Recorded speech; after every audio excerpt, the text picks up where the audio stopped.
pris l'exemple de trois opposants. J'ai commencé par Martin Fayoulou. Je dis, mais il n'a jamais reconnu les résultats des dernières élections. Comment est-ce qu'il acceptera ma main tendue? Moïse Katumbi était prêt à faire la même chose. Il avait même fait la même chose, mais grâce évidemment à la pression des siens, il a accepté qu'il rentre dans les institutions, mais lui reste borderline. Joseph Kabila, n'en parlons pas. Lui, il a carrément boycotté les élections et prépare une insurrection parce que l'AFC, c'est lui. Je sais qui est derrière. C'est pas ma tête qu'il cherche, il cherche la tête du chef de l'État. Et qu'il sache que je ne vais pas reculer d'un seul pas. Protégez ce qui compte le plus pour vous grâce à notre système de clôture électrique connecté. Qu'est ce point pour vos fermes agricoles, vos parcs et vos entreprises? Notre système de clôture électrique intelligente vous offre une surveillance continue, même en cas de coupure du courant, une sécurité maximale grâce au courant dissuasif, une tranquillité d'esprit 24 heures sur 24 et 7 jours sur 7. Avec nous, votre sécurité n'est plus un hasard, mais c'est une certitude. Contactez-nous dès aujourd'hui pour protéger vos biens.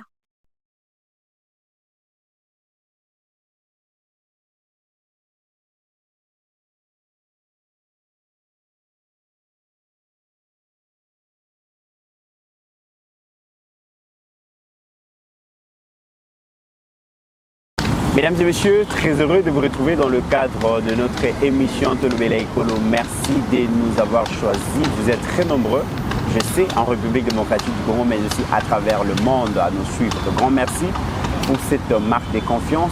Je reçois aujourd'hui pour vous mon amboka Jetouba Pile, mais aussi Monsieur le Changement Serge Ngalamoulou, pour parler des sujets qui font la une d'actualité en République démocratique du Congo. Le président de la République séjourne à Bruxelles, capitale du Royaume de Belgique, où il prend part donc, en séjourne à Gateway Forum, donc, organisé par l'Union européenne pour consolider la coopération internationale et aussi discuter sur les infrastructures, le développement durable ainsi que la connectivité. Et le chef de l'État a pris en témoin ces forums pour tendre la main à président rwandais Paul Kagame pour faire la paix des braves et développer, construire les deux pays, le Rwanda et la République démocratique du Congo.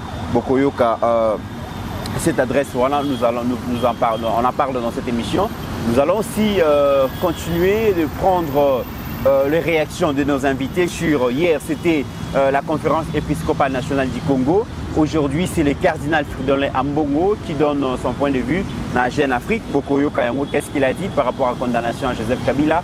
On en parle dans cette émission. Nous allons parler du scandale au Kabongo dans le secteur pétrolier, dans le ministère de l'économie. Donc, découverte, il y a magouille, il y a moïb, il y a détournement, il y a mbongo, il y a l'État. Entre certains acteurs politiques, mesdames et messieurs, Tokolobela et Koukamou Sabino, la subvention au gouvernement congolais, PESAKA, n'a pas opérateur économique et secteur pétrolier pour stabiliser le prix des produits pétroliers pour un impact ma capacité sur le prix il y a bien la première nécessité. Nous avons des entreprises fictives et quota na kati ya masolo wana balia kanabango l'État mbongo pendant 7 ans. L'État perdait presque 1,8 milliard de dollars. Au lieu que l'État a foutu à 37 millions de dollars par an pour la subvention, il y a des produits pétroliers, l'État va dépenser 287 millions, donc 250 millions. On en parle dans cette émission. Dossier à Sensap, magistrat, dossier à Sensap, policier. Donc, vous évoquez à mon Asuka Awa. Grand merci à vous. Mon Mboka, j'ai tout bapilé, bienvenue. Merci beaucoup des comités pour l'invitation de Soussou parce que là, après un petit moment d'absence, vraiment merci Nabatunion Sobazolanda Bisso pour continuer pour s'abonner. Merci Nabandeko Espace Schengen News. Merci Naya Chikito Mouchachino et Abaleki Makoleza Nanzela. Et puis merci à Stéphane Milandou, na Jugement Mampinda, merci à grande sœur Nangaï, na Bundes, et à Madova, na Bundes, donc Marie-Madeleine, donc combattante ya makasi na niveau à Berlin, kuna na Bundes, Bambote Noya Madova. Merci Pena Mbotelanga lisusu na ndeko les changements. C'est mieux de bien regarder les changements. Parce que Babi Moutazo représenté valablement province à Lualaba. Excellence maman Fifi Masuka Saïd, Marie-Thérèse. Ça bien comment on a le changement né na robert na binobo ke na ko s'abonner nazo talaka ba compte bozo ke ko s'abonner kaka place ba lobaka ba bêtise. Les lobbies na bomoni quand même ça auto ça na réseaux sociaux bokomi kolamuka et que bozomo na ba vérité ezobima. Mais bobo sanate na loba 2025 année de vérité. Yango to komi na 10e on avait si to comme avant to comme décembre. Boroyo ka minene bino mo bomoni déjà ndeko Miss Mambo lobby en tout cas merci sous ndeko les changements to profiter na na no ba ndeko Lualaba. To utiliser suffisamment. On a gata na kin donc Azora moi pas qui n'est ça moi bien. Voilà. Donc merci na balandia balobe. Différence mon pépé qui est différent mon pépé va coltan. Mais non c'est la peine invitation batalo là-bas. Moi carré minier ça là bien. Non on appelle maman Fifi Masuka donc ça là moi bien. Donc vraiment merci beaucoup continuer ko s'abonner toza wana pona ko la bino toujours maramamboka lelo lisuna éviter ceux qui na kolongola ba bordure to na robeta mo masasi. Merci Ndekomit. Très bien. Monsieur le changement, bienvenue. Merci Ndekomit, c'est toujours un plaisir. Il y a qu'on a invité, puis qu'on s'est retrouvé dans le plateau Oyo, Batebele Balandaka, Bakongomani Baswa vraiment de voir Rwanda. Il y a qu'on a Makamamboka dans le plateau Oyo, na Pesimbote na yo moko d'abord. Merci. Moussalo Zosa les Amakasi, vraiment baza conscient, bako investir dans Moussala Oyo. Merci. Parce que information communication des forces il y a société. Quand les gens sont mal informés, quand maman nenga lobby yeba ke batwa kokota na libulu parce que bango moko pe balingi ko zala mal informé bazo kende ko s'abonner na babiloko oyo ezo l'excella bango ba temps pour rien. Mais faut s'abonner na esika ya boye, ko s'abonner pas maman j'ai tout, ko s'abonner pas monsieur le changement ngayeyo na pesi mbote na bana mikili nyonso na soutien na ndenge bo sepelaka na ba émission na biso to salaka na pesi mbote na Jacques Mwanza na kati ya Lualaba de gestionnaire ya électorat ya Fachi mutu malamu ekofuta na pesi mbote na bakonzi nyonso ya Lualaba mukimoya njo tuku na nguvu ni mukimoya tukwe mukimoya tutumike nju ya Lualaba yende kumbele tuache mambo ya madivision tuache mambo ya kuchukiana ce n'est pas bien tukwe mukimoya to soutenir Maman Fifi, to soutenir ba institution, tende kumbele leo ni temps yake kesho takuwa mtu mwingine. Donc na pesi sous mbote na King Elliot l'intelligence raffinée de konanga ya kati na pesi mbote na le cerveau d'état Mutoyo carnet d'adresse tonda pe déborda ati obotela grand frère Kikimpo ina kati ya Lualaba na pesi mbote Polinaire place aux Ali Kimezala na yo tozali ensemble. Donc on passe sous un bon moment na maman j'ai tout na pression mbote fait na rassurer yo que tu préparé arriver dans la Katia là-bas au vivre mon pépé va minérer. Très bien. Alors mesdames et messieurs, ensemble suivons un peu l'extrait à adresse à Mokonzi Mboka na Bruxelles. D'ailleurs avant ya Kolanda yango Ajeki Lazola Tsabino arrivé à chef de l'État à Komaki Bayambaki na communauté congolaise et après à prendre part na Global Gateways Forum et pas Iwapi azo participer na forum oyo ils ont organisé na Union européenne oyo balingi ko renforcer la coopération internationale et puis créer un cadre d'échange sur les infrastructures sur donc le développement durable mais aussi sur la collectivité. Et le chef de l'État a saisi cette opportunité pour s'adresser directement à l'homologue naïe Paul Kagame pour dire qu'il n'est jamais tard pour construire la paix. Mais cela dépend na Bangomi Balé, eux qui ont disposé. Mais il suffit qu'à Paul Kagame a Senga Bongo, à ordonner Bongo, à instruire les mouvements terroristes M23 AFC, va se retirer dans le territoire occupé. Et c'est possible de construire la paix entre deux pays. Tolanda, extrait, il y a discours à président de la République. Pour le développement et le bien-être de celle-ci. À aucun moment, je n'ai affiché une attitude belliqueuse, quelle qu'elle soit, à l'égard du Rwanda ou de l'Ouganda ou d'un autre de nos 9 voisins. Aujourd'hui, nous vivons cette situation et nous sommes les deux seuls capables d'arrêter cette escalade. Je le dis en prenant à témoin le président João Lourenço, notre président actuellement de l'Union africaine, dont je rends d'ailleurs un hommage particulier pour son implication dans cette crise et qui, comme vous le savez, était à quelques encablures de la régler définitivement. Mais malheureusement, sans aucune raison, en tout cas je n'en ai jamais entendu jusqu'à ce jour, vous avez boycotté cette cérémonie alors que nous étions à 98% déjà de recouvrer une paix durable. Mais il n'est pas trop tard pour bien faire. Et c'est pour ça que je prends à témoin ce forum et à travers lui le monde entier pour vous tendre la main, Monsieur le Président, à ce que nous fassions la paix des braves. Et cela demande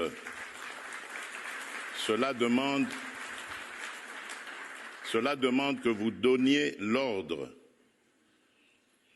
aux troupes du M23 qui sont soutenues par votre pays d'arrêter cette escalade qui a fait suffisamment de morts comme ça. Nous les comptons par millions depuis des années. L'histoire nous jugera. Il est temps d'arrêter et de nous tourner vers la paix et le développement. Je remercie le président Cyril Ramaphosa qui est venu à nos côtés, qui n'a pas hésité à envoyer ses troupes, dont d'ailleurs certains éléments sont tombés sur le champ d'honneur dans notre pays, au front, ce qui nous oblige à rester définitivement reconnaissants envers la République d'Afrique du Sud et des autres républiques sœurs de Tanzanie et de Malawi qui avaient aussi contribué à des troupes. Mais je crois que l'Afrique aujourd'hui a besoin de passer à autre chose, Monsieur le Président Paul Kagame, et nous en sommes capables. Prenons simplement le courage de nous regarder en face, de dire ce qui ne va pas et de prendre les décisions les bonnes pour nos populations. Mon Mboka Jetouba Pile, après que Mokonzi Mboka tout éli pour Kagame ba bordure, Mokonzi Mboka yé a lobby à tendre main, c'est possible de construire la paix ensemble et que tout dépend na yéna Paul Kagame, mais au senga que Kagame senga na ba la misala na yé, bananga pour que ba déposer ba armes, ba se retirer dans ba territoire pour construire la paix. Est-ce que Kagame koyoka vraiment le lac ya Mokonzi Mboka? Merci de commis pour la question. Les arabes de changement le biba démon babon on a bonté. Fachi reste un humain croyant, rempli d'humanisme. Tu sais, tant que président Fachi a solo bango, alors belonka pour na ba congolais, te pour na ba rwandais père. Je dis ba rwandais bazo vivre même si bino dictature moko jour penza Paul Kagame ndé na lobi mikolo na tchaka on pe na Facebook na bi ange de la mort na mono zo négliger travail na yo orozo Paul Biya na Paul Kagame te to vandika na 2025 to ki de Paul Bakei ndé lo sambo Paul Mibala na Bakei nya so mba Bakei yango ozo mona et lors au président Fachi zo senga c'est aussi pour le Rwandais. C'est un peuple qui ne dit rien baza frustré yo te wi sa ba congolais tant voir blablabla na ba réseaux sociaux vidéo sale tout na Rwandais mo so au sel rosa même ba Rwandais au baza à l'étranger. La fois passée ne ba bima qui po ba ko dénoncer Ingambire. Pourquoi Kagame akanga Ingambire na prison un opposant Atia na prison point. Tant bino opposant congolais bo sabe kebeleke bo keti na ba rébellion. Mais Fachi azolandela minote. La dame Ingambire azali na prison na Rwanda. Mais quand Fachi regarde, il se dit toi ba pays limitrophe. Donc yo mona ke bon moto ezali. Ba Kagame ba démo, c'est démo ngana bo moto. Ba ngonyo son association na ba mbongo na ba na bo moto. Le président Félix Tshisekedi a tout acquis ba bordure, c'est-à-dire à l'obéli est vérité le roi Mobali. Même Jésus, la Bible nous dit non, quand on parle là, la Bible a mbongo te ya bato. Tant on moni likam likam eza na mutu. On l'obéli est vérité, so lingi mutu. Président Fachi a bisaki ozoboma ba peuple na nga pourquoi. likambo eza nini otokoki kovanda te le président burundais pe asala sorti wana abi donc mpona ka ba FDLR obotraka pendant 31 ans yebisanga miti ba FDLR bazaka ti lelo pendant 30 ans botraka et puis ba parti boyebisanga ba parti bazwi na est wana ba créer biso ba FDLR mora lokuta balati ba Jordan na kitoro le roi les changements bazwa ki on wa pibilo batu botraka batu 30 ans na ba tenia siko monima kionaka ya Kagame. Tout ça parce qu'aujourd'hui baché à nu Kagame alinga matala na yebi. Il aime les caméras du monde nenga zalare et betaka yeba mona Paul Kagame nzambe pe le roi zarabie a pimele santé. Fachi muta costo akipa caméra mais ce que yem ta na ngote aningi caméra. Le président Félix Tshisekedi parce qu'il dit que en bon voisinage toza ba pays limitrophe. Lelo Kagame rozarate Félix Tshisekedi lo peut être kozala raté mais to tikala quand même ndenge RDC zala ki sous Abiyarimana. Tant Abiyarimana zaki na maréchal obona ba problème. Il y en avait pas. Tant akei pe kune pa banoko. Kasi banoko ne ba kabola pe eloko ngoti. Na kabola Afrique.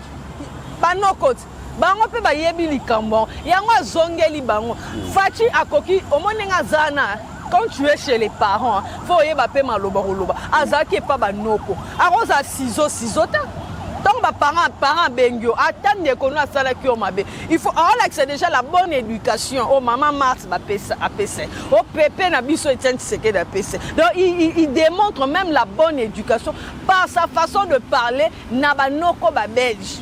Pona holoba que non ti sikoyo makamnyo sotolobaki Congolais zokufa ngana na problème na Kagame te Fachi Beton il est allé vers Paul Kagame yemoko erazu pouvoir na ebisara bango Fachi akena na molili te ndebino bosaki bakora 2009 2013 akena na moi maintenant à comprendre que Kagame ça ba jeune à bango ayepe na moi aisi biso to sole pa nzambe ce qui Fachi azo sa marambo c'est juste pour l'état pour na bamboka na biso Fachi na temps za master Kagame to vana ne po ba solani ba ostafele wat yango na mona rabatu nyonso baza azongi photo à Kagame na Félix Tshisekedi mais moi je vous rappelle que le diable il était l'ange de lumière à côté de Dieu.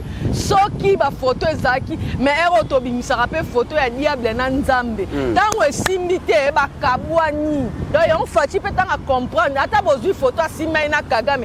C'est pas un problème. La vie c'est ça. Quand tu constates que mouton na zana ya za vrai te ba kabwana. Ba mabala kutu bo bala naki.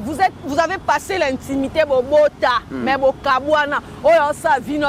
Siko ya Fachi ngo likamni soki alobi likamwa Kagame na mona batu na réseaux sociaux ko zongi cela ka ba photo yo moko za na basi o sala 3 mariages olata ba alliance ozo pesa ba bis kuna na munoko. Mais au kabwana elle fait sa vie tu fais ta vie. La même chose séparation et bana depuis le commencement. Les ils ont yinda mona mboka chez tout na ba réseaux sociaux ba lobby mokonzi mboka tout aki bordure oh yena Kagame kaka na lola yena Kagame boye kasi lelo boye est-ce que le président Félix ça se rendre compte que Congolais comprennent le contexte. Le Congolais ramasse sans réfléchir. Au moins le Congolais, peuple manque à réfléchir, ça raté. Donc Fachi sera lobby que Oswana Kagame boy bisanga ba bitumbo Fachi azobunda. Ezara pona mamboka. Yora si Félix Tshisekedi dans Lugosuni. Il est déjà Félix Tshisekedi a continue bana, il est président le lobby ata longwe. Arozana ba avantage qu'a Laurent ancien président. Mais ce qu'il est en train de faire, eza pona ba génération à venir, babiloko ba génocide ezong ali ba inculquer politique, il y a bon voisinage. Parce que le pays limitrophe, il y a Rwandais comme les Congolais. Donc, il y a Rwanda, il y a 9 pays limitrophes. Si vous avez dit que Centrafrique, combien de Congolais sont centrafricains, Brazzaville, pays où il y a donc, Bino Bokaïsi sont Félix Tshisekedi à lobby que attendre c'est sur le plan diplomatique. Et ça pour la relation bilatérale il y a bamboka. Et à tête au vanine au vani betoleli pato melite facha na taille au lukaka game pona yangote. C'est seulement pour mettre fin à l'atrocité. Batu ba okufa chaque jour et Fachi Beton pour na roluka kimia a roluka ba mécanisme nyonso nécessaire pour kimia kota. Il en a yebisanga Fachi ke rostafela Kagame ba yeba na wa. Ba kutamela la wa pour ba koma ba massa. Mais tant au monde ba wana chiko biloko ane uta pas ba congolais de mauvaise qualité, inconscient, bazara na difficulté à compréhension. Ce qui nous fait aussi mal bande rebelle bo na poto bo pesa biso passe. ndeko miti nga na sola na bato ebela poto o baza intègre na respectera bango bakendanga misala mais tu verras un Congolais de mauvaise qualité yo kasi soki Rwanda ya botoli Congo a travailler pour na yo donc yo po lingi Tshisekedi te bon monde bo réfléchir mais les Rwandais o balinga Kagame te Kagame azokende robungisa Congo pa bongisa ba Rwanda ba linge kaka po eza po na bentere na mais bino ole bo sangana ta po o eza mabela kimbangu mabele Lumumba kufelaki tokoki kotika ngote mais tellement que vani na yo déjà l'intégration on a pas poto et belé s'intégrer. Vous avez d'abord ces problèmes là. Moi j'ai toujours dit je préfère encore na lobaka ngona bi je préfère encore nanga sora nga so opposition bia ba congolais tokei. Dans ça groupe nanga ba congolais tokyo ça la opposition contre Félix Tshisekedi. C'est raisonnable comme Étienne Tshisekedi l'a fait avec le maréchal. Mais bino bokenda kana ngambu kuna Félix Tshisekedi eza ko banga Kagame te parce que Kagame est essoufflé. Bino nyonso boyeba i Kagame le seigneur. Azala qui est Kagame matalana. Akoka même pas koya ba forum, même ba sommet amitié Kagame okota en avion. Il est tellement déplumé et le président de la République en train de dérwandaliser la RDC. Bozo koka ba choc wana te. Wana eza ba individu ba congolais mo ba somba ba 500 €. Yo mwana poto ke na kayuba peso 1000 € o panzana nyonso rapo okendaki poto ya ba loyenge ba mono na Tour Eiffel ba mono na banganda baninga na bokenda ba s'intégra ba na ba kayo kasi mona poto ba ya ko corrompre na 1000 €. Ba misana mino ba futa mino kombe. Le président Félix Tshisekedi on a koluka solution ba ndeko est parce que ba ndeko est ba lela ka. Bazo lela ti lelo nitso na élection téléphone ya quelqu'un qui m'a dit madame depuis Bukavu est-ce que moyen est sa présence Félix T biso tonyo quoi. Maintenant bino bato bozo ba Tshisekedi azo banga Kagame. Siko Kagame wana o azo soutenir bananga ba place bazuna tunaki bango lobby. Batongi école, batongi nzela. Tala rébellion ya ba taxi ya ko enlevera ba congolais ya ko bomaka ba congolais ba remplacer na ba Nyarwanda. Mais biso toroye ba ba vrai congolais parce que tant to récupérer parti on a biso mit. Biso président Fatifa Champion na commission. Biso ne to ko détecter total bona ba les changements vite o ya za biso tali. Timanzela. Exactement. Bon bango moto ba mona ka biso to kiti ba boya. Mais yoka siko makambo oyo Denis Sanga akoloba a se manquer la président de la République abi de la moindre escarmouche à ça. Tout ça pour ça, où est le sérieux? Où est la ligne rouge?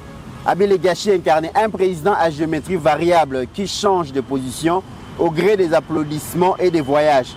N'inspire ni confiance ni respect, les Congos méritent sans doute mieux. Nabi français nyonso c'est ça obimisa no sani et pas na Kasai central. Mais yo lobi applaudissement facha na besoin d'applaudissement ta. Bozo mona lelo même bandeko na famille c'est ça batangi na gratuité. Car le président a diminué, lelo tozo mona dollar ezo bascule kuno kete a changé té, c'est la politique. Ayebi nenga zo beta ba carte net. Toi tu crois que facha ça facile. Yo moko kutu na loba toujours na sesanga avant ozonga politique ne rosenga pardon na mboka na yo parce que tu n'as même pas été vrai. Na terre o epesa yo bomoy. Na Kasai central. Bazwa libanga ba beta na mutu. Ozo mona normal. Na kepa na biso ba betinga libanga. C'est que na mwana ya koloka. Yo ça n'attend Félix Tshisekedi alali même pas mbujima 48 heures. Akepa na bango moni nde ba ya mais moni différence. Mais yo kepa na bino ba bambio libanga. Donc oza mwana libabe. Donc tu n'as pas de leçon à donner à Félix Tshisekedi oyo de rwandaliser Congo. Atobi misi ba français oza kina kanambia. Et là mon kana tuna c'est sanga. Otongaka ta centre de santé parce que kuna ne ba pesa ba voix o lelo yozo mimi sa politicien de la merde parce que bino bozaka ba préfabriquer kanamba lokota bino de nulle part chance le repam bokoma ba police. Yebisanga na Kasai central wata na centre de santé na mbongo nyonso yo zwaka obite mabele ya bakoko na place bakata mutolu na na comme bino ba mama bino bakata ka na gilet pena na lame de rasoir. Tu as un centre de santé obite na ndenge nyonso bopesa nga ba voix na créer bino eloko. C'est ça d'abord ninga za ba c'est ça ba kabarata. Ba c'est ça ba za ba politicien so azumbongo basi. Et bon niveau bana za non. Tu vois mon ba frustration wana. E bazaka ko yiba ba mbongo. Bazako botisa ka ba fia ki sasa ko zola ka ba banda vérité ne ba ko ko loba te. Ba loba vérité ke biso neto zawe ba makangu baleki ba appel e nyonso mbongo to bana ko yiba to yiba ka lisute. Ne problème c'est ça. Milongo nyonso zo chawana azala kana kanambo sale loko te do silama. Très bien. Mon amboka, monsieur le changement, Touti Golanda, le Mokozi Amboka à partir à Bruxelles. Il tend la main à Paul Kagame, il n'est jamais tard pour faire la paix. tout dépend de vous. Il suffit si juste d'instruire vos supplétifs, d'arrêter avec la guerre parce qu'on compte les morts en termes des centaines et des milliers et tout ça. Qu'est-ce qui a changé? Parce que hier, c'était un président Félix très dur vis-à-vis de Paul Kagame. Aujourd'hui, un président conciliant qui tend la main et qui attend la réponse. Il y a Paul Kagame. Qu'est-ce qui a changé? Très bien. Merci de l'analyse de Mama Jetou. Je pense que, vous savez, Makamusu Namboka, de Balobaka, dans une société organisée, il y a toujours la classe des élites. Classe des élites, les bateaux sont suffisamment informés, ils ont la capacité d'analyse afin de pouvoir faire comprendre les choses à la masse. Parce que la masse est comprise dans Makambu facilement. Alors nous, c'est notre devoir de faire comprendre aux gens. Un discours panafricaniste, premièrement. Un discours panafricaniste, un discours d'un homme d'État responsable. C'est-à-dire quoi? Le même Félix qui a fait pression sur Kagame en disant c'était une forme de pression politique. Et la pression politique, Tshisekedi ne l'avait pas mise sur Kagame dans le discours. Ça étude bien. Quand Tshisekedi disait il a fait pression à l'international, à la communauté internationale. C'est-à-dire que comme bino bozo sala biso ba G ba semblant ya ba rencontre ba réunion tozo kutana zokande bo pesa kaye makanisi mususu ako respecter ba résolution ya ba corps ba rencontre tout ça la kana yete bo tournaka na sima bozo benda ye a respecter yango te maintenant ngai Félix to kutana ye souté parce que tous les cadres tokei na niveau sous-régional na niveau régional na niveau continental, ils ont échoué, c'est parce que bino tout vous avez complice à faire Rwanda. Tant on a construit la naïe, non, ne tempère pas. Vous comprenez? N'avance pas, hein? Résiste là. Tu sais que déjà compris, n'est à ça la pression de la communauté internationale en disant Kagame ngana yoti et pas Nzambe. Regardez très bien la réaction du monde. Quand Félix dit, moi et Kagame, toko solo la terre. L'international a bougé, les Congolais va comprendre. Comme il a dit ça, c'est qu'il a une autre carte. La carte, c'est quoi? Il va frapper le Rwanda. Il va frapper le Rwanda. Il y a la France a quitté sa avion à Kigali. Il y a un matériel militaire, il y a un système d'abrayage. L'avion a biso et comme mataté. Parce que l'intention était maintenant de frapper Kigali. Donc, il y a un kaka. Ba comprendre France a quitté ces avions na kati ya Kigali ba yena ba matos ba sali brouillard yango te permettre mbala moko shit ya Goma na Bukavu parce que les avions et monaté moyen bombarder les até moyen zo cible les até c'est ça qui a permis l'entrée de l'armée rwandaise na Goma na Bukavu ba tout pas comprendre bon la nanga très bien Félix a na bango bongo ba ko ici Goma na Bukavu croyant que Félix va affaiblir, il va plier. Il sort la nuit, il dit la RDC ne pliera pas. La RDC ne reculera pas. Félix entame la démarche diplomatique jusqu'à ce que Azur processus il y a Luanda, à même en États-Unis. Tant que comme les États-Unis et faire bouger, la France se retrouve maintenant humiliée. Vérité, nous sommes qui a combattu Messaïnini et Bimi, que toutes les armes que possède le M23 proviennent de la France, qui prend les armes qui devraient être acheminées vers l'Ukraine, parce qu'on peut s'en Rwanda. Mbalamoko Trump t'envoyé à comprendre de vérité, à humilier Macron dans la Maison Blanche. Si le plan diplomatique est bête, bon, tu avances au pays. Alors, avancer, c'est qu'il y a un accord. Nous avons un accord. Et comme il y a respecter l'accord Rwanda, et regardez la différence, il y a l'accord, il y a Kabila et Tshisekedi. Nakati Abakor et Tshisekedi, on commence par le respect de l'intégrité nationale.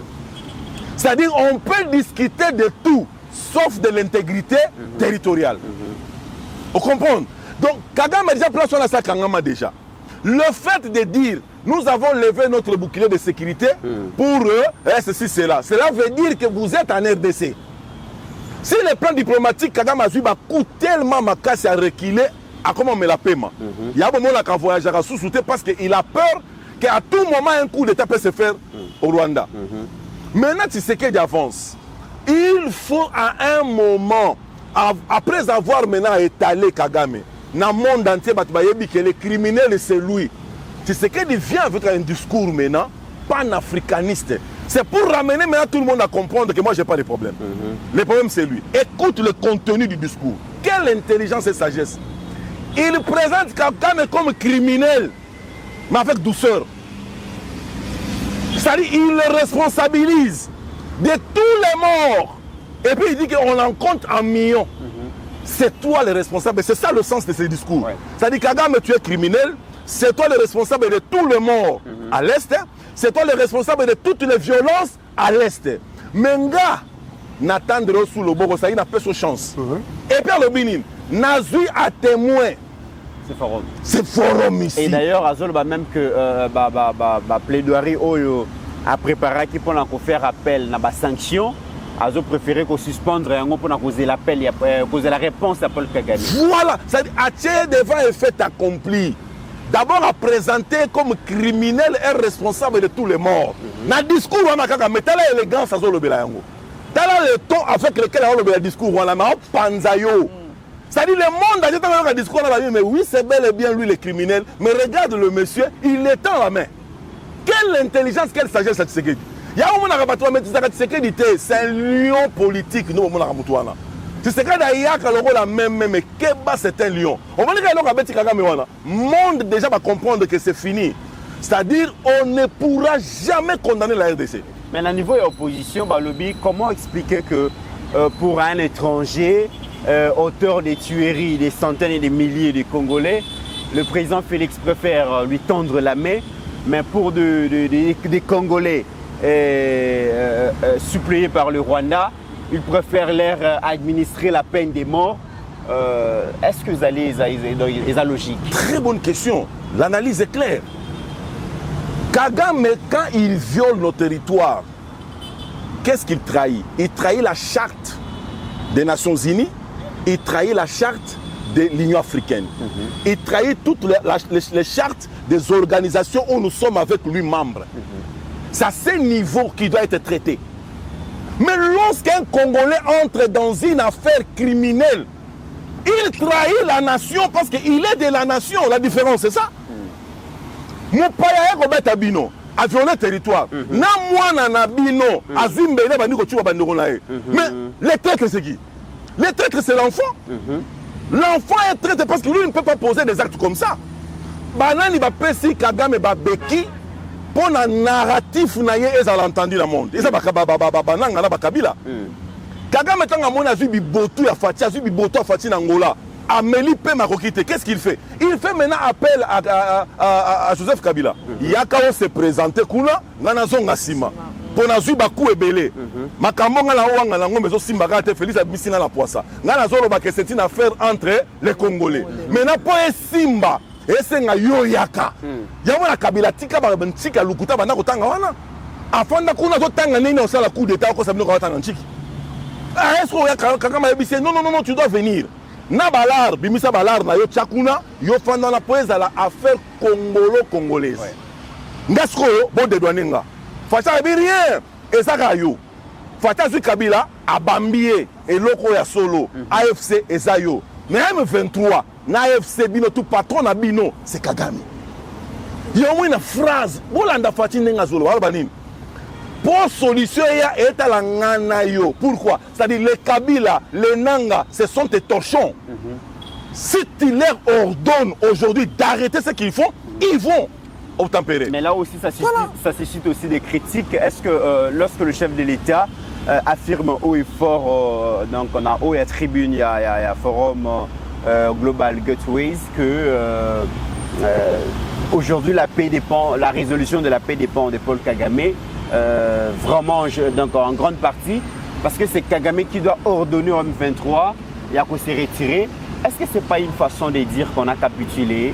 Ce n'est pas une façon de dire qu'on n'a pas de moyens, de contraintes pour les déloger des forces? Non, ce n'est pas ça.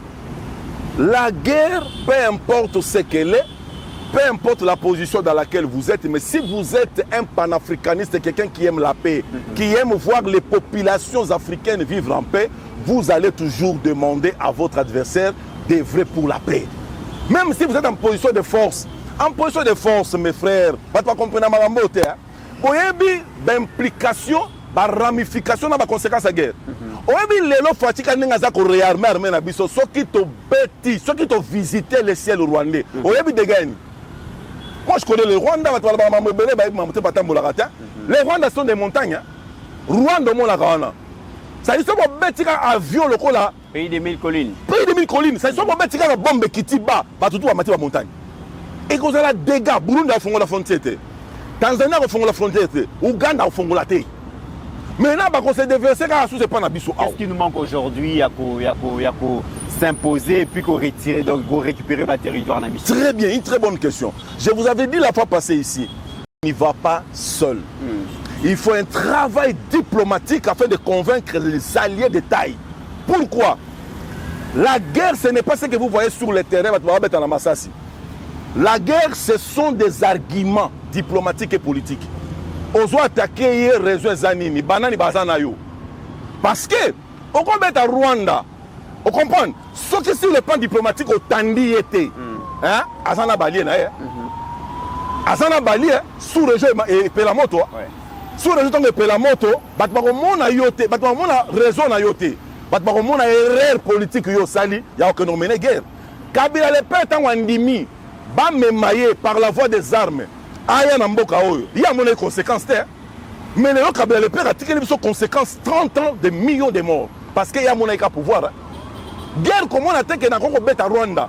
Non, guerre il faut calculer tant on beta Rwanda ba conséquences aux Rwandais nini. Ba Rwandais quand on soko beti ba on kota ka na biso. Mais parce que Rwanda tant on a attaqué biso ba calcul wana so sala ngoto. Bango bazali na problème. Le lobo Rwanda le Rwanda n'a pas réfléchi deux fois pour nous attaquer. Aujourd'hui, nous comptons des centaines de millions de morts. Ça dit rien au Rwanda. Rwanda n'a pas vu que Congo a na baliena. Ça veut dire que oui, parce que tu me donnes encore raison. Les Rwandais avaient calculé. Les Rwandais savaient que vous n'avez pas des alliés. Les Rwandais contrôlaient la diplomatie. Il avait un traître au sommet de l'État qui bloquait tous les systèmes politiques et administratifs, tout politique et diplomatique. Il contrôlait tout. Il savait que si je frappe la RDC, à cause de la baliété, même dans la sous-région, tout le monde même la sous-région, dans la côte de l'Arabie Saoudite. Non, en tout cas, à part la coopération que nous sommes avec la RDC, dans la côte de la RDC, dans les militaires, dans la tcha au front. Vous voyez que le théâtre, Afrique du Sud, il y a un matos, Afrique du Sud prête à frapper les Rwandais. Pourquoi bêter? Les États-Unis lui ont dit arrête, nous avons une solution pacifique. Président Afrique du Sud a coup de fil. C'est qu'on bête à terre. Ce qu'on bête tala. Il y a un sabino. Ramification, même implication à la guerre. Fatih peut avoir le vouloir de dire non, trop c'est trop. Vous comprenez? Matsaka monté ma poisse à l'erreur. À ça, les Lokoana. A comme un canard, on a bêti Rwanda, soko bêti al bêti Libokanzoï. Au contrôler suite à ma soloté. Mais Badeli, c'est ça, Bazo c'est mon président. De la moindre escarmouche, il y a. N'a pas tendre main, Babi c'est un président versatile, la géométrie variable, les lois lobby A, lobby B, lobby Kuna, Ebi Makamboloba quitté, tout ça. Est-ce que. Et puis dans tout ça, pensez-vous vraiment que c'est sérieux de la part du président que Lelo a attaqué, le Bikuna a disposé, le Bikuna a attaqué, le Bikuna a sengi dialogue et tout ça? Mais, mythe, vous avez l'histoire d'Israël et Palestine. Il y a toujours des moments où ça barde. Il y a toujours des moments où ils se rencontrent. Ils parlent. Et la communauté internationale a toujours facilité les offices pour faire rencontrer les deux parties. Babanda, décennies, on va solo araka. Babeta rappelle na terrain, ba solo lipé. Problème ne se zali nini. Biso loko bomi biso makasi. Ezali 18 ans de Joseph Kabila au sommet de ce pays. Ce monsieur nous a trahis. Ce monsieur a infiltré l'ennemi dans l'armée, dans les services de renseignement. La force d'une armée dépend de la capacité de ses services de renseignement. Ceux qui service de renseignement, ils allaient déjà infiltrés. Armée wana, ils avouent l'échec. Parce que le renseignement des forces armées. Les loyaux, Denis Sanga, d'abord, c'est un vagabond intellectuel. Il fait le vagabondage intellectuel. C'est un vagabond. Non, c'est un vagabond parce qu'il ne sait pas présenter, il ne sait pas situer les choses. Oui, Makambu, maman, tu as le contexte. Tu vois, chaque fois que le temps passe, les choses bougent. Ouais. Nous ne sommes plus en Angola, nous ne sommes plus en Nairobi. Les choses ont allé autrement. Il y a un accord. Maintenant, la résolution des conseils de sécurité, vous comprenez, et Sengi Kagamenine, et Sengi retrait, il y a territoire, il y a RDC. Vous comprenez, qui doit frapper Kagame sur la santé? Est-ce que vous comprenez? Qui doit frapper Kagame au Kawa santé? Mais c'est la communauté internationale, c'est sur les Nations Unies qui doivent frapper parce qu'il y a une résolution. C'est-à-dire narratif, il y a Congo et Boma, il y a Rwanda. Quand le Bomi à Rwanda, le pays est fan de oui, le criminel c'est lui, le méchant c'est lui, il se retrouve sur le territoire de la RDC, il doit partir. Félix a gagné sur le plan diplomatique. Mais là, qui doit frapper? On a émission. Quand Kagame viole et fait tout ce qu'il fait, l'affaire se traite au niveau de la communauté internationale. Vous comprenez? Il n'est pas traître au niveau national parce qu'il n'est pas congolais. Kabila Nanga sont des traîtres, ils méritent la pendaison au bois comme tout le monde. Très bien. Alors, sur cette question, Ajekiela, l'extrait à vidéo sur l'intervention du cardinal Fridolin Mbongo en ce qui concerne le sujet de la condamnation de l'ancien président Joseph Kabila. Ben, nous partons du principe qu'actuellement au Congo, il y a une dynamique qui va dans le sens de la réconciliation entre tous les fils et filles du Congo. Une dynamique de paix, recherche de paix, du mieux vivre ensemble. Et dans ce contexte-là, nous considérons que cette décision de la justice militaire, même si c'est encore par contumace, c'est un mauvais message. Un mauvais message d'abord parce que pour nous, la communauté est faite pour protéger la vie, pas pour éliminer des vies. Et chaque fois qu'une vie est menacée, ça nous perturbe, ça nous attriste. Et une société qui arrive à prendre une décision pareille, c'est quand même un échec. Un échec de la communauté, de la société. Échec par rapport au souci de protéger la vie. Ça, c'est d'abord le principe. La peine de mort, par principe, ne devrait pas exister dans une communauté qui prétend être civilisée. Ça, c'est le principe. Mais en deuxième lieu, dans un contexte de dialogue où on veut quand même mettre les fils et les filles du Congo ensemble autour d'une table, ou pour qu'ils puissent penser ensemble leur avenir, je ne suis pas certain qu'un message de cet ordre-là. Mboka Jetouba Pilé, le président de la République à Bruxelles, tend la main à Paul Kagame. Il est disposé à dialoguer, à échanger pour retrouver la paix. Mais à l'interne, un acteur majeur a été condamné à mort. Et ça dérange les évêques de l'Église catholique réunis dans Senko. Tolandi Tata Cardinal a lobby la condamnation à Joseph Kabila à mort. C'est un mauvais message parce que nous sommes dans une dynamique de paix, de recherche de paix. Mais pour condamner un acteur majeur, le coup à Joseph Kabila, c'est un mauvais message. Dérobis, merci pour la question. En fait, paix en moto, on est en train de chercher la paix. Non mais Bisson a Congo, on a conflit, même à l'est, les gens sont paisibles. Il y a les messages que moi je reçois de Goma et de Bukavu. Il y a ça président, il y a ça président. Parce que sous Félix Tshisekedi, c'est ça la paix. Si vous avez vaqué dans l'occupation, vous avez une activité, classe, hôpital, sans qu'il y ait des paix. Paix est cardinal, paix est tout à bordure. Parmi les médiocres, Mosengo Lobaka Ambongo Azarana 4. Je te jure. Il est temps que les médiocres, parce que les médiocres, Mosengo Lobaki na singularité. Alors il est médiocre, na pluriel. Et ça fait mal de voir un prédécesseur, il y a Cardinal Mosengo, Obisotilelo, un successeur. Pardon, un successeur, pardon. Bon, mon Ngai Mosengo, tant Cardinal Mosengo a Koufa, na lobaka ngo c'est les déliges dans l'église catholique. Nga pena na loba la papa a tiem tout na se. L'église est couchée. Et vous savez que na mboka na biso, église aki na moi tala nabi Cardinal Mosengo tanga zala ko sala même makamko revendiquer contre Kanambe. Yo so mona jour nini Mosengo avanda zobete la Rwanda maboko. C'est que Ambongo a fait, Ambongo a trahi la nation. Cardinal Ambongo, tu laisses les génocides de la RDC à Makobola, s'il vous plaît. Oh Kanambe, depuis son règne, Mukolomorata Kenako s'incliner devant Bakorwana. Parce qu'il y a eu deux armées, rwandaises, ougandaises, sur la terre congolaise. Baye Koboma, paisible citoyen. Bamisous Batika Lawana, Obaloba démobilisé. Et notre ancien ministre de la Justice, il était aussi là, Moutam. Il était encore mineur. Il a vécu Babilokwana. Kanambe au pouvoir, Mukolomorote, Akanisa Bato à Makobola. Fachi qui vient à soulever Makobola. Pour nos Kanisa Bato, on a Tikuna. Mais Ambongo, yé, yon a bisa que Ambongo ba chole, baza ba congolais à Landela. Faut qu'on Landela ba nationalité d'abord. Yon bon monaka, na mona acharnement mon basaka non, so bon lobby, ne si so to lobby la rama mambo Congo, bobo ka IDPS, boba nga IDPS.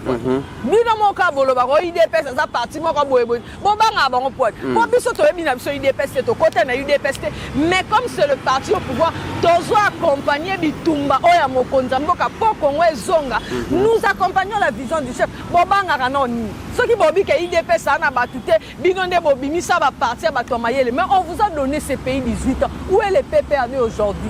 Lui-même, il est très venu avec de bottes en caoutchouc. Au finish, il nous dit non, je n'ai pas eu 15 bons collaborateurs. Obinga bisayo ngaso na zala parmi ba collaborateurs à Kanambe. Na linya na bomayo Kanambe. Comment tu peux jouer? Yamana Ebisao. Au moins, papa n'a PPRD, s'il vous plaît, papa. Pas diplôme, n'a pas passeur. Parce que, Bozala Makasi, nous, déjà d'abord, ni identité à Kanambe. Yemoko, il y a une identité, Moussou, péché, identité, Moussou. Binomoko, ba diplôme, on botanga wap. Boye la biso ba place botanga boya na mboko bo falsifia nyonso yango bo boya même mboka oyo ezala na carte d'identité bino bo pesa biso identité bo ebeke bo kotisa ki ba ndero na bino bo pesa ba nationalité congolaise et tu vois tout ça Ambongo ne peut pas soulever le temps à kolobelaka condamnation Kanambe Ambongo soko lia ki monga ba nyawana ba ko boma yo moko parce que tu es un traître. Balobara vaut mieux un ennemi qu'un traître. Bambon on a bachole borolimbi sanga ce qui fatia zaki n'espère Kanambe mais héros pendaison. Même alors bosali si les autorités religieuses du Rwanda basala Kagame biloko obino bosali Félix mais héros bozo yembe te mebino nzambe te mais héros bwana kata ya tribulation en fait. Bino kutuno li felo te mais bonia bozara pemeni à porte.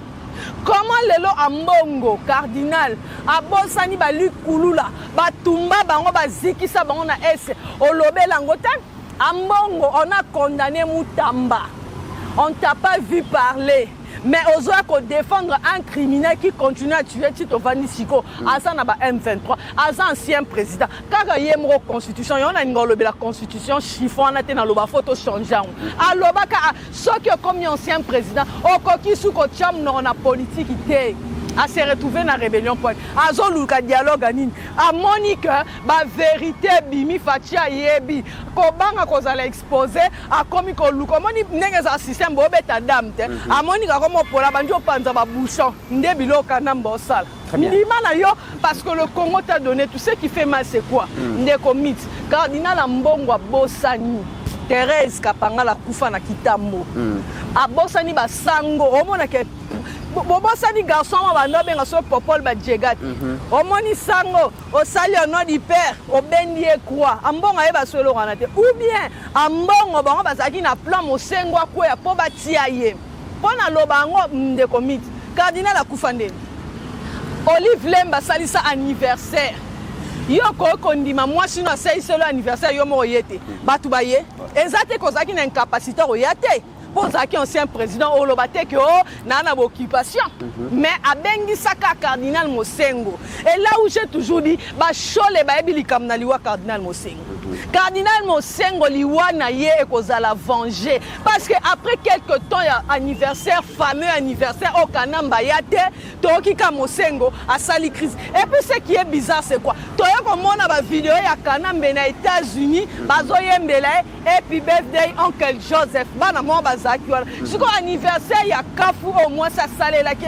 oya qui te poigne cet anniversaire wana au moins a té que so caché l'or au moins bazai ko préparer contre Mosengo parce que ba yeba tala mboko yo tout est possible dans ce Sabino il y a mon agitation et je te rappelle encore Minakou l'a dit si ce régime tombe vous imaginez les conséquences. L'homme mina quoi ça prophète a yeba ki ba sal boulot ba sana mboko. Oyebe l'homme suna ina ba ki sa ba congolais ba yeba te juge ya nyo akufa paix à son âme. A yebi sa ba camarade na posa ba question. Abi jou mboka o eko bonga.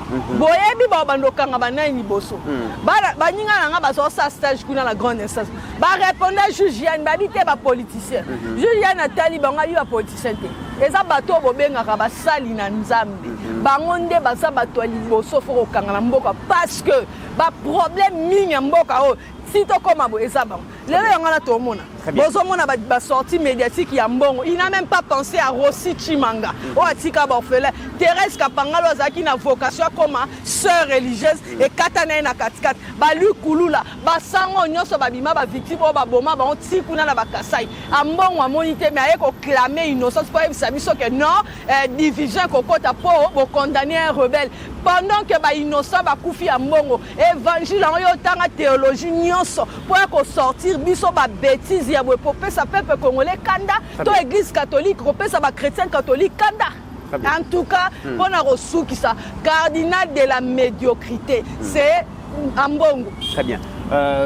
Le changement Olandi donc le cardinal son éminence le cardinal Ambongo par rapport à cette question à condamnation à Kabila et Bango aussi un dialogue ça tarde à venir mais le président s'empresse aussi un dialogue dans Paul Kagame quel est votre point de vue dans la réaction à président à l'éminence cardinal? Le problème de sécurité en RDC, c'est Paul Kagame, le patron de tous ces charognards là. Aujourd'hui, ce boyebo katalika muna mukilate et na mutute to na musisa na ngopena na Racine likamane kozongela kabino kaka.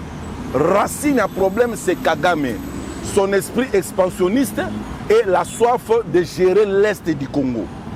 Au Rwanda, pour votre information, Batangi Saraban en école primaire, que les grands qui vous appartenaient au Rwanda, que la RDC a arraché. Ok. École primaire. Hein? Cependant, vous aviez plus de 10 millions d'enfants qui n'accédaient pas à l'école chez vous. Deuxième information, on rappelle ça.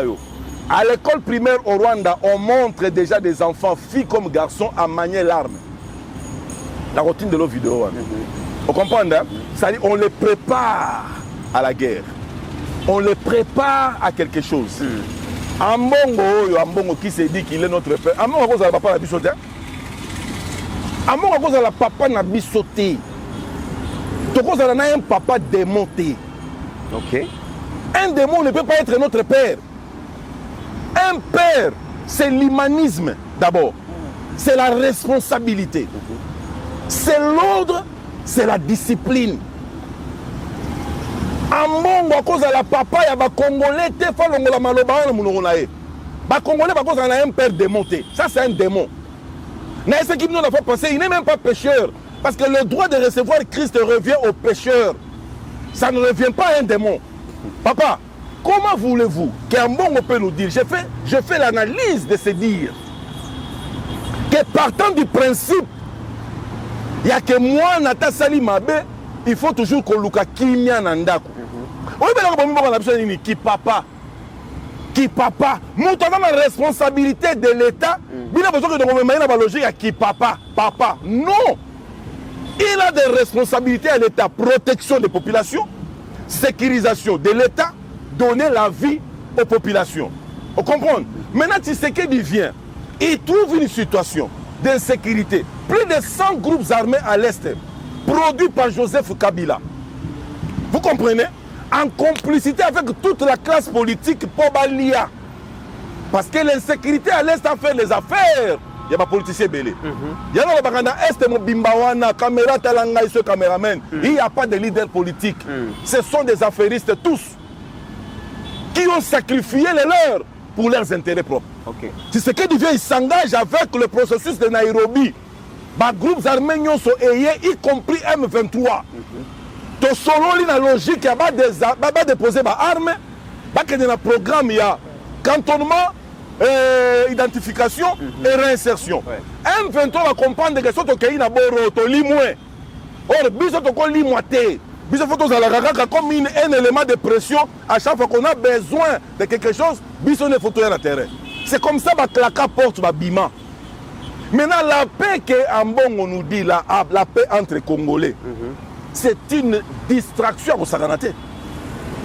C'est une distraction au Saganaté. Cela veut dire, pour Ambongo, qui se dit être le père, dans une maison, un enfant va prendre le couteau, atie ndekonaye couteau, yo papa oyo lobi, boya to fait notre solo là.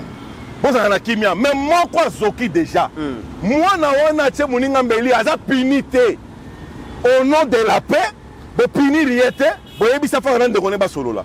Lobi mususu passe sous mbeli, aya chubi sous moko nandako. Oya so fandi si bango au nom de la paix boya to solo là.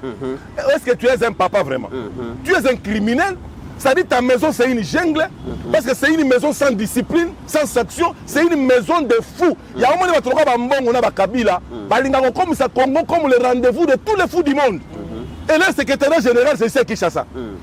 On ne peut pas accepter ça.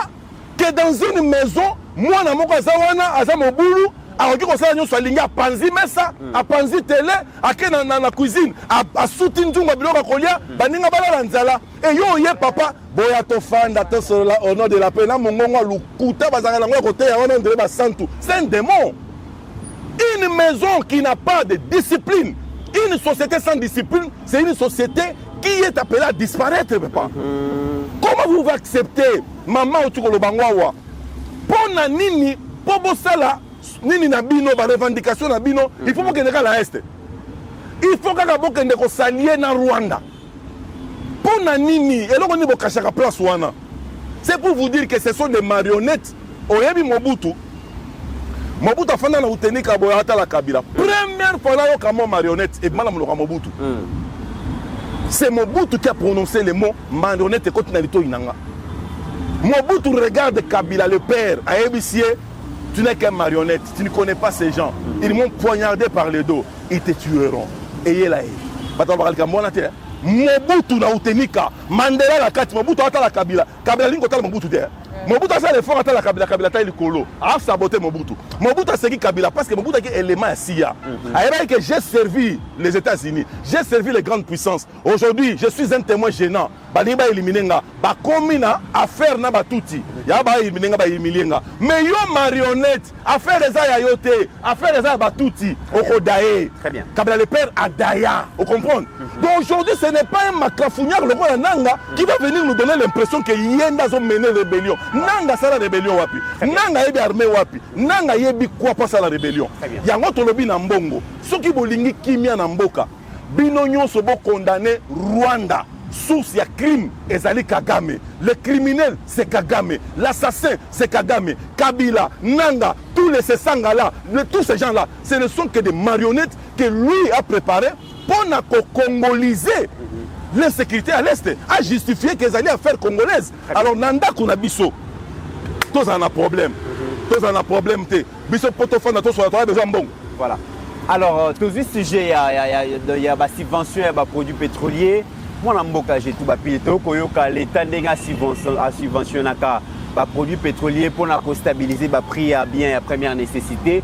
Nous avons magouille et quota l'État bimisaka chaque année 287 millions pour kofuta ba opérateur dans le secteur pétrolier. Donc en réalité, ba entreprise fictive eza ebele au l'État futaka bango, ba particulier ba kozona ba mbongo bazo kabola yango. Au lieu que l'État futaka 37 millions chaque année, a futaka 287 millions, 250 millions na poche. Ya bato kindaka nango ofele ke baliaka yango. Et en réalité, l'État ne dépense que 37 millions. Makambo yo le kaka na ministère économie.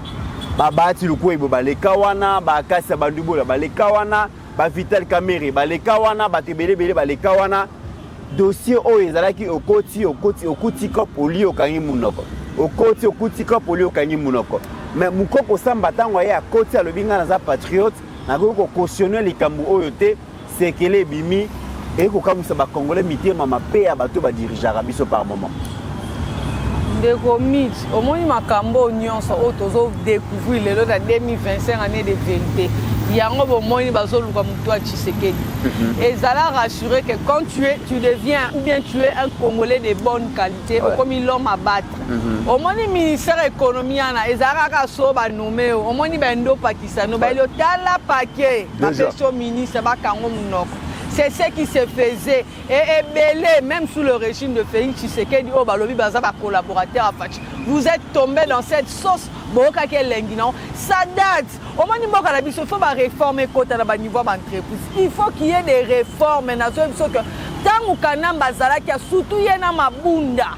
Ils ont eu le temps de falsifier qu'on créer makam pourquoi? Yo momonis. Entreprise fictive donc on va obi ba million o ba lobaka na Congo ndero miti ba te ba komela esa ya solo pour les gagner 1,8 milliard en 7 ans esa ya solo donc siko soto longo ya 7 bo soto bito so ya 18 ans au moins siko parce que ça quand même yango na zo sa président Fati tu peux changer les DG mais administration n'est tambola rana ou en des places il y a un problème est pas fâché il peut changer la tête le système reste le même changer bangote même na armée au monde arrêté ba makambo bel au changer général tellement administration des kangama solo tu sais que administration même ba ministre au baramaele mingité administration li ya bambo. Oui, bah bêta ka ba cop koleka sope au CP ba benyo ministre to coach na copo so poza mutu ma pe ka mema mana soso côté yango bo mona makambo o moni mukoko samba place za il faut que ba pe ko batela parce que akeko simba yeba ke yango bo bano mona quand on parle de Kagame même le M23 ba subvention na ndolo e uta Kinshasa entreprise belé privé à l'état bo mona na sa président Fachi e uta Kinshasa yango bo mona ya ma ba so tala tango ba simbi ba entreprise bo ki 750% ba kimi na ba na Uganda n'a présenté bino ba commando pourquoi parce que bazala ki na batu na bango je disais la Kabylie c'est un système et tikala ki kanambe peut aller azotambo akomi koyenga nga ko ba commissionnaire anda mais azana ba pion na ye ba yebe nenge ni baba ne ko bimsambo le président Félix a dit mboka ekufa Kongola zaika na loyenge azwaka mam na loye ye moko kuta lobi mboka ekufa boki montant boyoki montant oyo mukoko samba yako découvrir awa na 7 ans siko soto bito beta calcul à 18 ans boyebi ba milliard combien yango bomoni bango Vanessa zara na GB Raissa zala na limité Gloria vandaka na gom do bazana ba makango ozomona ba frustration te ba délice sangana eza parce que ba basiwana nyonso ba copine ba loja ki mbongo ya ofele ya sentiment mbongo ba kimela mbangu te pendant yozo ke nozo kata pongi pona 400 pona $500 ya zonyo kwa mana ekutu te yango na bozomona siko omoni eloko ana ba ministre économie obi ndeko miti tango ba bana pe kolandela ba koma na moment ba yela biso frustration Miyibi, vous êtes des voleurs. Ba ministre nyonso boleka d'économie. Wa miyibi, o nyonso leka d'économie ngana benge moyibi. Parce que yango na bomoni tellement que so talié biso mo ba peuple congolais na ba entreprise na so landelo surtout ka ba étranger. Oko surtout ka ba pesango ka ba pa. Mais congolais ye moko azana entreprise ya malonga te. tala tata ntolobe na ba biloko lokwa ba respect makambo ezana yebisi bino nde ezabo président Fachi merci na papa mukoro samba ba corrompre yote ba mémoire na ba biloko te po bango bazaka na ba langage yango na uchi koloba ambongo tant mutamba congolais so tambola ke vana pa mutamba okoko kota na voiture ke otala mutamba okela ta mutamba te pa mais tala ya kanambe ndingo binyoso na poani omoni na ba biloko nyonso so mona ba mbongo ba ki na kati très bien babanda ko zo ba mbongo yango nazo ebiso ba mbongo na kati ba ya pesa biso explication ba 1 million nini gouvernement pesa ki na ba diocèse ba sango bana ba biloko liatie ba sango ba so souffrir nazo ebisa bino à chaque fois poka ba sango eza respect l'église catholique ya loko armée mais so babi ba kita na nzela mbongo ko fungula mbanga te sholo ko loba te obi combien de sango bana ba kanda ya mona ka mbongo depuis mosengo akenda. Voilà. Mesdames et messieurs, donc Malé Metezo atterrir, dossier, il y a subvention, il y a produits pétroliers, Milingebimi. Mon amboka, monsieur le changement, Oyoki Makamboa, l'État au lieu a foutaka 37 millions de dollars par an, a foutaka 287 millions 250 na mamboko ya ba Congolais oyo bazara peut-être spécial. Entreprise fictive au créer. Oui, très grave. Mais ça, le seul dossier était il y a quoi babiloko oh toi fongo là placard hein batbako ki mamboko koyoka makambo salema na mboko. Pourquoi? Ils ont tué Laurent Désiré Kabila pour faire de la RDC leur affaire, un deal. Babaniko Kabola Bakaboli Kagame ayebisi bango bokanga mamna ayebisa bino katata parti oyo partageant au monde entier. Kagame ayebisi bango personne a quoi soit fonction na Congo sans que ngai na pesa val. En commençant par la tête, Batieye président Bandou ayebisi tu ne peux jamais former un gouvernement sans l'aval de Kagame. Raison pour laquelle beaucoup de ministres babana ko sala allégeance na Rwanda ba luka lobbying ndeni comme ministre awa. Il y a même des ministres dans le gouvernement, déjà place Bazali va comprendre. Bazali parrainé par le Rwanda. On se comprendre. Alors qu'est-ce qui se passe? Ceux qui ont eu fonction de l'État, aux à la ministre, aux à la DG, aux à la PC, aux à la NIM, fonctionnent tu as un pourcentage, il y a que Rwanda pour soutenir la rébellion contre ton pays. Mon Dieu. N'ayébité. Mythe. Oyebi, même Nzambe, même Satan, Nzambe goûte Satan, mais il n'y a pas de fond de Katala Rabi. Franchement, Congolais Moutama Beko le Kananga Satan. Ce n'est pas possible, maman, Sabino Oyo, Kobo, on aura théâtre été. Batunyo ce moment dans Mboka Oyo, à la mort de Mouzé, régime Nabango Basala, Yakabila, Tina Nenge Toyoko Longola Bango, Boye Bakezala qui Moutakos en fonction de l'état sans que Kagame Atia Mokolo to Andima. Tout ça, Moutamane gérant les ambassadeurs à Rwanda. Si c'est Karega, si c'est qui encore là, le type là. Voilà, Karega, c'est lui qui gérait tout la Katiao. Alors, ceux qui appellent sa fonction, on a un pourcentage en termes de millions. Il y a que Zongi Sana Rwanda pour Rwanda à soutenir envahissement ou invention na Katiamboka na Yomoko. Oyo Kindoki, na ko benga ngobo nyama, Kindoki tonine na yebité. Ba condamner Mutamba awa, ba bundisi Mutamba awa parce que Mutamba eko tuta, ao tuta. Bomona mbongo abimaki alobi ke pour ni bo condamner Mutamba. Ambongo procès Mutamba il est très bien. Pourquoi? Parce que Mutamba a frappé la tête. Okombo. Bas on est jour ba condamner Mutamba. Ambongo a fongoli champagne. A CP là. Mais tela sikoyo escroquerie organisée. Ya on a yebisa yo ke escroquerie organisée dans Mboka Oyo. Et ça l'a vraiment soutenu médiatiquement par Jean-Marie Kassamba et sa chaîne là. Mais oui. Mais oui. Parce que tous ces gens-là, soi-disant, ma partenaire Baya Awa, Kozua, ba titre minier, bazana balarte. Bazo ba titre minier na biso, bazo ma belé ba hypothéquer na ba banque dans le monde. Bazo ba million. À quelle banque va peser 60 millions de dollars? À Tiki nini permis d'exploitation. Aye na mbongo bakaboli na bata FCC. Et puis baye na bakolwezi bisika zo veni babandi ko sakana na ba congolais. Chinois ont fait congolais mbata muto aye na produit na ye moko na dépôt.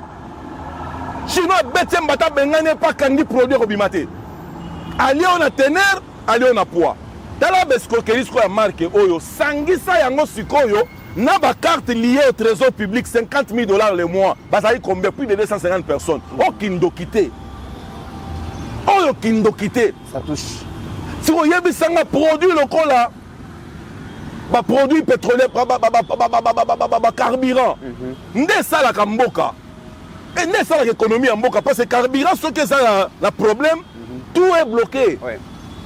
C'est les nerfs de l'économie. C'est les nerfs de l'économie. Mais regarde maintenant. Batu bakei ko créer des entreprises fictives, des entreprises qui n'existent pas, qui n'existent que des noms.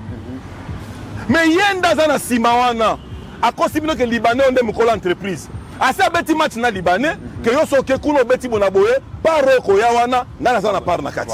Donc au lieu de payer 36 millions de dollars, l'État fait fouta pour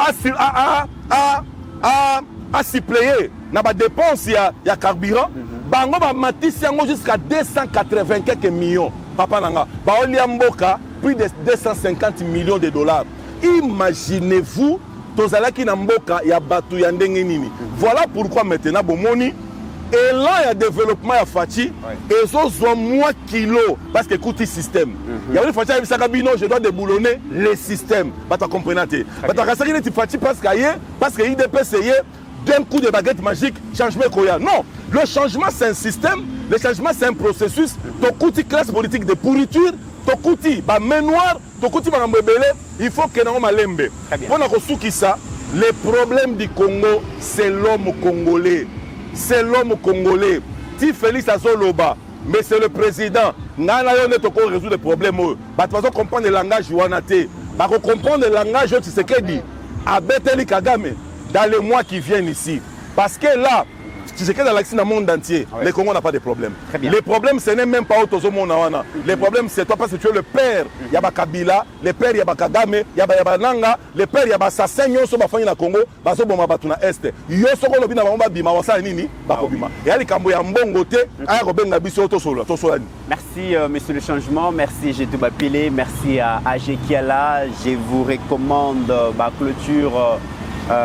Électrique oyo mwana mboka Yannick ya Congo Select a proposé pour na ba faire menabino Hermoko banyama ba osa l'intrusion na ba faire menabino ko bebi sa ba biloko même pas na bino ba maison d'habitation ba voleur ba bandit ba malfrat ba yaka par moment pour créer insécurité pas na bino je vous recommande ferme électrique clôture électrique pardon ça vous fera tellement bien ça va vous sécuriser publicité on a les cas Sozan a besoin na bango mesdames et messieurs vous n'avez qu'à nous appeler et puis beaucoup soit bon va coordonner et ça vraiment meilleure méthode à se protéger contre bateau yon bolingité ba déranger bino merci na bino yon bolandi biso na République démocratique du Congo mais aussi à travers le monde avec le même plaisir on se retrouve très prochainement.